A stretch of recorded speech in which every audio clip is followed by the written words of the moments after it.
Welcome back to Live Now from Fox. I'm Jeanne Francine. We continue with your top stories and headlines. Staying on top of now Tropical Storm Debbie, a tropical depression strengthening into Tropical Storm Debbie north of Cuba on Saturday. And it was predicted to bring a hurricane as it moves through the Gulf of Mexico, this on a collision course with the Florida coast. Joining us live this morning to further discuss this breaking news alert is Schrader, a 211 Tampa Bay Cares board member. Good morning to you, Sean. A pleasure having you here with us on Live Now. Yeah, well, good morning. It's good to be with you. Glad to have you. So if you could first explain your organization and the role you all play with these catastrophic events that will be taking place in just less than 24 hours. Well, as you know, there is really a very important piece that comes to storm preparation in notifying folks what's coming ahead of time, knowing how to disseminate proper information, as it was just mentioned a few moments ago, with things like preparing for storm surge, knowing how to get sandbags filled, knowing where to go find a shelter. All of those things are very critical in the lead up to a storm. And so this organization helps to facilitate some of that knowledge sharing and how that can take place. And then on the other side of this, what's very important on the back end is knowing how to get out of some of these challenges that take place when you're thinking about things like the, FEMA support needed, as well as support that can be provided at the local level to ensure that folks know how to get past some of these challenges that are happening and how to get their home back up to par after damage has occurred. Sean, thank you so much for that information. Your shot actually went out, but we still hear you, which I'm thankful for. So I actually brought up a live look of our XRAD system to put everything into perspective as you are describing it. So we know that right now it is a tropical storm Debbie, but the concern is that by the time it makes landfall here in the Sunshine State, that it will have strengthened to hurricane status. You know, with this, that means that phone lines might be out. That means that, first responders might not can get to people who are in harm's way. What is some advice you can share with the viewers this morning?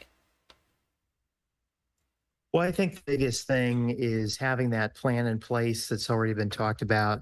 There is no need to really panic when you know what you need to do in your own situation. As it's been mentioned a lot of times, if you live along the coastline, preparing and knowing that flooding is going to be a possibility is something you have to be mindful of. And I think at the same time, then knowing what your planning looks like to get past some of these challenges in the moment and then past the storm is very important. As you mentioned, when things like electricity go out, when things like cell service go out, it can make it very hard, especially for people like me, if you're very dependent on your cell phone for everything. And so I think what you have to do in those situations is know how to get past that, know how to have a plan in place that you can adapt to in real time to make sure you know what's in your best interest and you know how you can weather the storm before and after it happens with reliable information.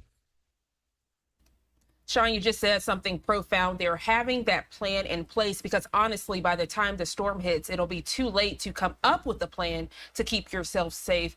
We thoroughly appreciate you joining us. Again, we are having some visual difficulties with your interview, but again, we are thankful we are getting your audio. Before we let you go, is there anything else you'd like to add?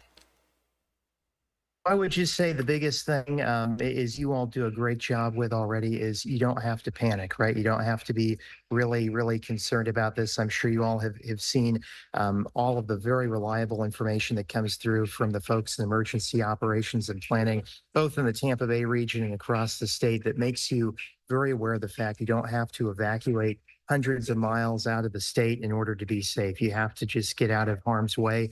And I think that's exactly what this kind of situation looks like with this storm, knowing how to take that action, knowing what is best for you and your family, and then knowing once the storm has passed, what you can be doing with that checklist you have, if you will, to make sure your home is safe, everything is safe, and you can get back on the way as soon as possible. Sean, thank you again for taking out the time to join us here on Live Now from Fox. I can only imagine. I've seen out this morning in Sarasota specifically the wind gusts just whipping the cameras that we've had out there back and forth. And we've already been told that some areas are dealing with connection issues in Tampa, as well as several areas are already getting rainfall. So we appreciate you taking out the time to join us. I hope you enjoy the rest of your day. And of course, I hope you and your family stay safe.